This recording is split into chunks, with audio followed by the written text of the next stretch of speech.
ये कहानी एक छोटे से गांव की है जहां एक छोटी सी चिड़िया और एक कौवा रहते थे।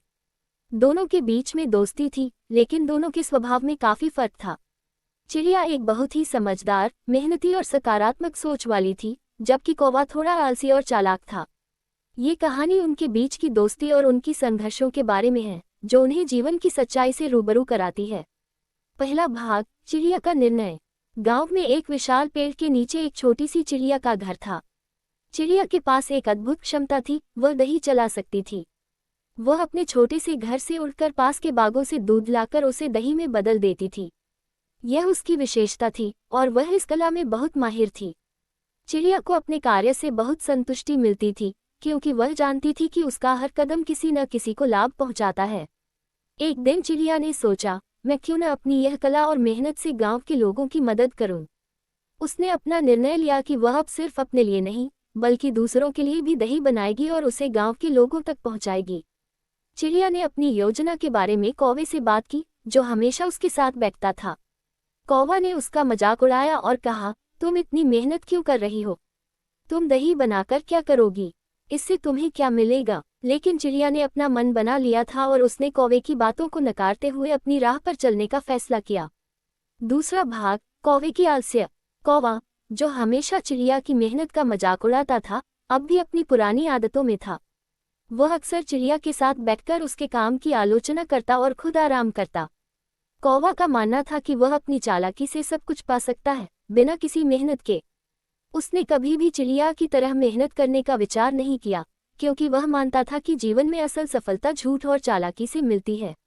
एक दिन गांव में एक बड़ी दावत का आयोजन हुआ। गांव के लोग अच्छे भोजन और ताजे दही के लिए चिड़िया के पास गए।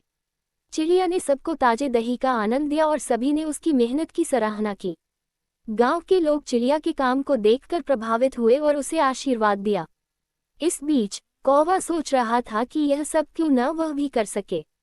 उसने दावत में भाग लिया, लेकिन उसके पास न तो ताजे दही का कोई विकल्प था, न कोई असली काम करने की भावना।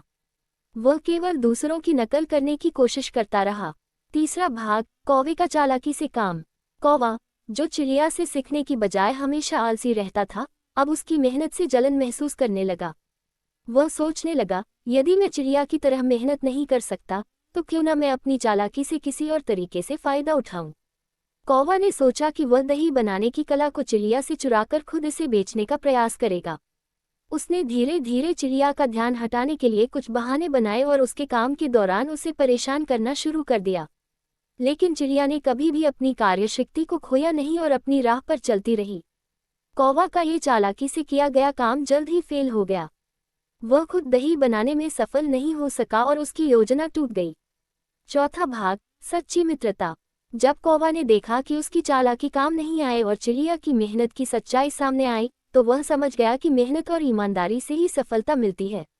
वह अब चिड़िया से मदद मांगने गया और उसने अपनी गलतियों का एहसास करते हुए कहा, मुझे समझ में आ गया है कि तुम जो करती हो वह सिर्फ तुम्हारी मेहनत और ईमानदारी का परिणाम है। मैं तुमसे सीखना चाहता हूँ। चिड़िया ने कौवे को हंसते हुए कहा, मेहनत और ईमानदारी के रास्ते पर चलकर ही तुम जीवन में सही दिशा पा सकते हो। अगर तुम मेरी मदद चाहते हो, तो तुम्हें अपने स्वभाव को बदलना होगा। कौवा ने वादा किया कि वह अपनी मेहनत और ईमानदारी से जीवन में कुछ करेगा। चिड़िया ने उसे कुछ समय दिया और उसे अपनी कला सिखानी शुरू की। पांचवा भाग, नई शुरुआत। अब कौवा ने अपनी पुरानी आदतों को छोड़ दिया और चिड़िया से सीखी हुई मेहनत और ईमानदारी को अपनाया। उसने अपनी चालाकी से हटकर दही बनाने की प्रक्रिया सीखी और धीरे धीरे गांव के लोगों के बीच एक सम्मानित स्थान पाया। चिड़िया और कौवा अब अच्छे मित्र बन चुके थे और दोनों मिलकर गांव के लोगों की मदद करने लगे। ये कहानी हमें ये सिखाती है कि जीवन में सफलता और खुशहाली केवल मेहनत और ईमानदारी से ही प्राप्त होती है। चालाकी और आलस्य से कुछ हासिल नहीं होता। अगर हम अपने उद्देश्य के प्रति सच्चे और ईमानदार होते हैं, तो हमें हमेशा अपने प्रयासों का सही फल मिलता है।